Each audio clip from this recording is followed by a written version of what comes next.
5 maling mindset sa pera kaya hindi nakakaipon.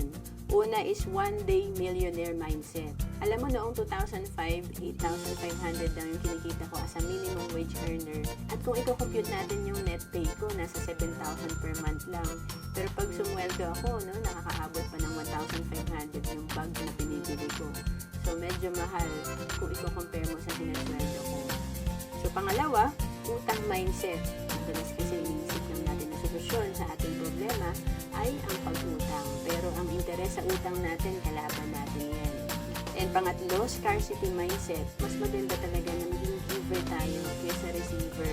Ibig sabihin, instead na umasa tayo sa ayuda, kailangan i-improve natin yung skill natin para lumaki ang income natin at mas makaipon tayo.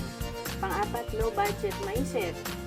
Hindi mo alam kung saan napupunta ang pera mo kasi hindi ka nagbabudget, hindi ka naglilista sa notebook, or kami mag-asawa dito kami nagsimula sa notebook at ginawa namin sa Google Sheet para alam namin kung magkano yung lumalabas na pera kada buwan.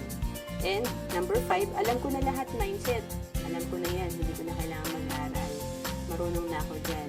So nagiging close-minded tayo kaya hindi tayo natututo at naging-improve. And to know more about savings and investment, message nyo na ako sa FB, Ro Angeles Capistrano.